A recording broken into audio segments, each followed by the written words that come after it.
I remember the sound before the pain. A clean crack, sharp, definite, like a stick snapping in a quiet forest. My own breath stopped, hung in the air, then collapsed inside me. I folded to the floor while my brother towered over me, chest heaving, eyes dark with the kind of rage you don't come back from. Mom rushed in. Not to me, to him. Her hands cupped his face like he was the one who'd shattered. "Stay quiet," she whispered to me without looking my way. "Please, he has a future." I lay there with a broken rib grinding against itself while my brother wiped his hands on his jeans, already rehearsing a story where I was the villain and he was the misunderstood hero. Funny thing about pain, it teaches clarity. And clarity is the first ingredient of revenge. I wasn't always afraid of him.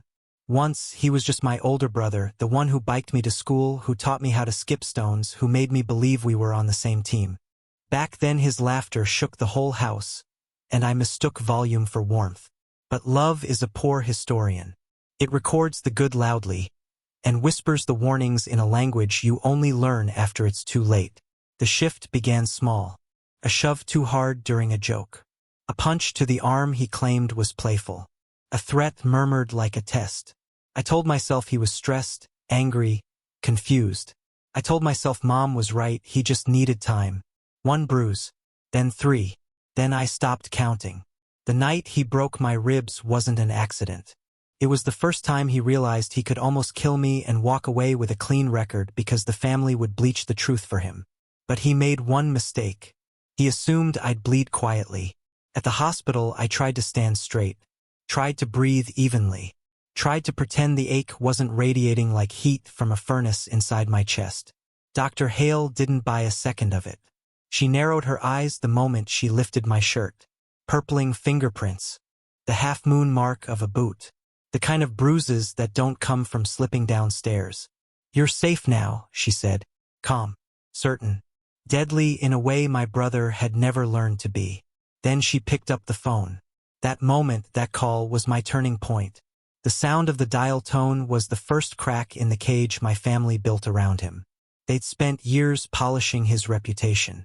Dr. Hale stripped it with 2 words. Suspected abuse. My heartbeat steadied.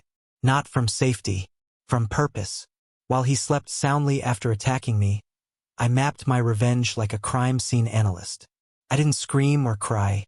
I made lists, timelines, a chain of cause and effect that ended not with his death. No, that would make him a martyr.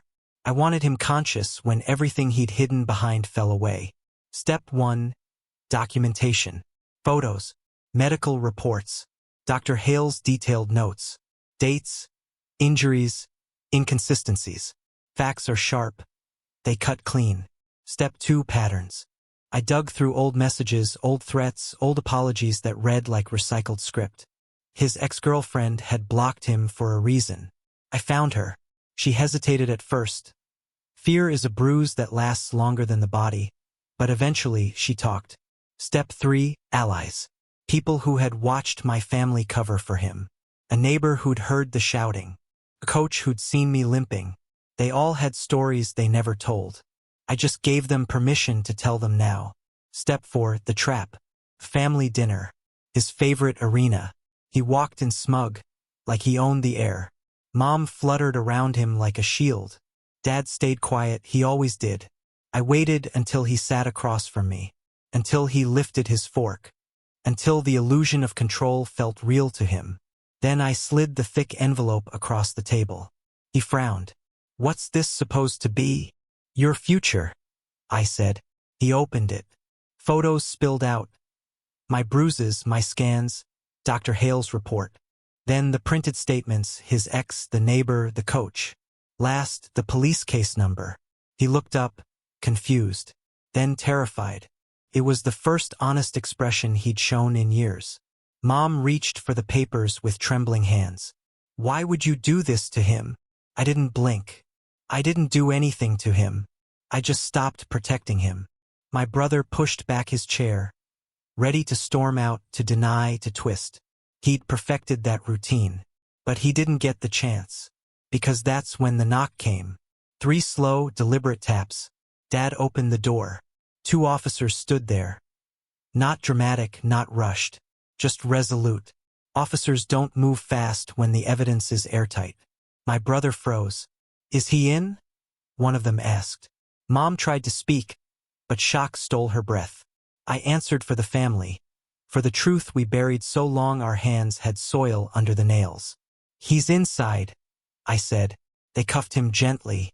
Too gently for my taste, but justice isn't a performance, it's procedure. He looked at me as they led him away. Not with anger, with disbelief. He never thought I'd fight back. That was his second mistake. After the door shut, silence hit the house like a storm. Mom cried. Not for me, but for the image she'd lost. Dad sat heavily, like the weight he'd ignored finally landed on him. I walked to my room, slow, steady. Every breath still hurt, but the ache felt earned. People talk about healing like it's soft, like it's warm and gentle. It's not. Healing is sharp, precise, a knife cutting rot out of bone. My brother taught me pain, but I taught myself power. And in the quiet that followed his arrest, I realized something that settled in my chest like a final, perfect breath. I didn't destroy his future. I just stopped letting him destroy mine.